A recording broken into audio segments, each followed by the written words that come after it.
Bonjour à toutes et à tous et bienvenue dans ce nouveau tutoriel Photoshop, dans lequel aujourd'hui je vous invite à venir découvrir une des nouveautés de Photoshop CC 2021. C'est la fonctionnalité de remplacement de ciel. Attendue depuis maintenant quelques années, parce qu'elle était disponible sur des plugins comme celui de Luminar, mais pas en natif dans le logiciel, c'est maintenant le cas. Le remplacement de ciel, c'est quelque chose qui peut vite être très long. Ici, Photoshop vous offre une proposition rapide et qualitative. Comme vous pouvez le voir sur l'exemple, j'ai remplacé un ciel ici sur cette montagne en même pas 10 minutes, comme vous allez le voir dans la suite de la vidéo. Et le résultat est bluffant. C'est comme si j'avais fait la photo directement avec ce ciel qui se couche et qui est rouge. Comme d'habitude, si vous avez des questions, n'hésitez pas, ça sera avec plaisir que je vous aiderai. Vous pouvez me les laisser en commentaire, en général je réponds en 30 minutes, 1 heure. Si la vidéo vous a plu, un petit abonnement, un petit partage, un like, bref tout ce qu'il faut pour faire vivre la chaîne, je compte sur vous. C'est grâce à vous que la chaîne continue de se développer et si vous voulez que ça continue, eh bien malheureusement ou heureusement, il faudra aussi que vous bossiez un petit peu et pour ça, eh bien, il faut montrer que vous en avez envie. J'espère en tout cas que cette vidéo vous plaira. On attaque tout de suite la découverte de cette nouveauté.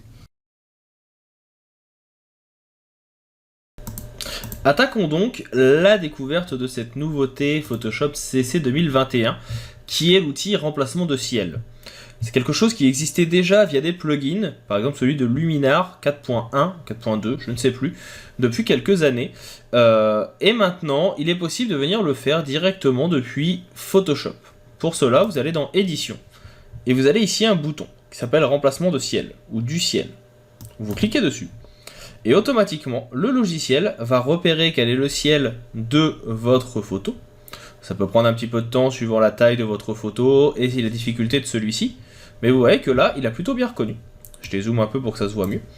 Et automatiquement, il a remplacé. Là, on va prendre un ciel un petit peu plus spectaculaire. On a des ciels bleus, mais moi j'aimerais avoir quelque chose qui contient un peu plus de couleurs. On va prendre par exemple ici un soleil coloré. Enfin un ciel coloré. Et là vous voyez que automatiquement il a changé de couleur. Il a changé du tout au tout. Si je viens changer ici, vous voyez également qu'il va venir se modifier. Donc ça va assez vite et c'est assez intéressant. Il propose un grand nombre de ciels qui peuvent être ajoutés. Et vous avez également la possibilité en cliquant sur plus de venir chercher vous-même des photos de ciel que vous allez vouloir ajouter à votre composition. Vous pouvez donc créer vos propres stocks, on va dire, qui permettront d'aller plus vite.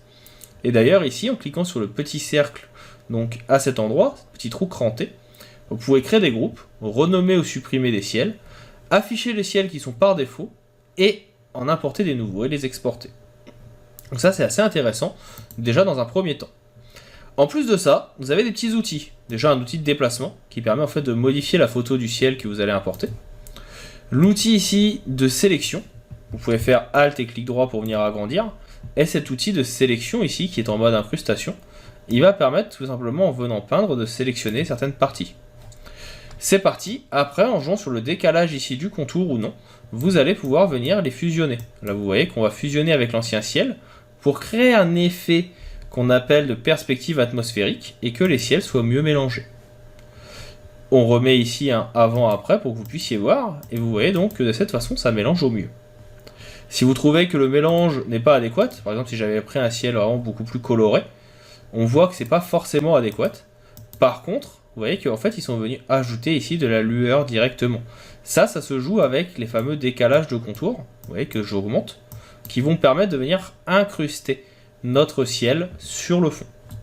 On peut modifier la luminosité du ciel pour qu'il s'accorde plus avec la composition. Et on peut modifier également la température pour avoir un ciel qui sera plus vers les tons bleus ou un ciel qui sera plus vers les tons jaunes, qui permettra d'avoir quelque chose qui soit un petit peu plus intéressant, un petit peu mieux matché. Et enfin, on peut venir modifier l'échelle de notre photo. Si on veut un ciel qui soit plus imposant, totalement rouge, ou au contraire beaucoup plus petit. Bref, tout ce qu'il faut pour avoir quelque chose d'adéquat à notre élément. Vous avez également la possibilité de venir faire un effet de symétrie pour le mettre dans le sens qui vous plaît, pour donner une direction au ciel. Enfin, vous avez également, pour terminer, les réglages de premier plan, qui sont aussi très intéressants. Parce que vous pouvez venir déjà modifier le type d'élément. En étant en produit, vous voyez que ça va laisser le premier plan assez sombre. Alors que si je me mets en superposition, on va avoir ici le premier plan qui va fusionner un petit peu plus avec le fond et créer ce que j'appelais tout à l'heure la perspective atmosphérique. Vous pouvez modifier l'éclairage pour avoir quelque chose qui soit plus ou moins adapté, et pareil pour les couleurs, pour avoir un mélange, une fusion de celles-ci qui fonctionne mieux. Tout cela fonctionne à partir d'un algorithme. Cet algorithme, c'est Adobe Sensei. C'est l'algorithme maison, le machine learning de Adobe, qui permet de mettre ça en place. Personnellement, je trouve ça assez fou en termes de paramétrage et d'outils. C'est vraiment maintenant des possibilités de changement en 2 clics. Toutes les étapes, toutes les choses que l'on passait des heures à faire jusqu'à maintenant sur Photoshop, maintenant on va pouvoir les faire beaucoup plus rapidement. Et ça, c'est intéressant. Tout simplement parce que c'est un gain de temps non négociable. Enfin, une fois que vous avez terminé, vous avez 2 possibilités. Soit vous le faites sur un nouveau calque, soit vous venez dupliquer les calques. Et maintenant, si j'ai dupliqué ici, vous avez une version écrasée avec votre fond. Et là, vous voyez la différence tout de suite. On voit même que la couleur a bien été modifiée pour un match de qualité. Et j'ai également essayé ici, et je vous propose de voir le rendu, sur un ciel qui est un petit peu plus, on va dire, terne, et surtout avec une perspective atmosphérique beaucoup plus importante. Donc on va voir ensemble si ça fonctionne. On va faire édition et remplacement du ciel. Et on va voir s'il arrive à repérer justement les différentes formes. Et comme vous le voyez, hein, il fonctionne plutôt bien. Il va même retravailler la perspective atmosphérique pour avoir quelque chose d'adéquat sur notre composition. On peut essayer avec d'autres types de ciel hein, pour voir le rendu. On peut essayer avec des choses un petit peu plus colorées. Alors là, le résultat n'est pas forcément adéquat, mais l'avantage c'est que vous pouvez venir déplacer, encore une fois, les photos.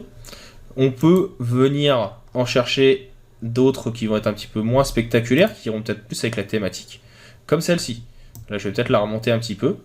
Vous voyez que malheureusement, ça ne fonctionne pas toujours ici, et c'est pour ça que je voulais vous le montrer aussi, avec ce type de fond qui va être très coloré.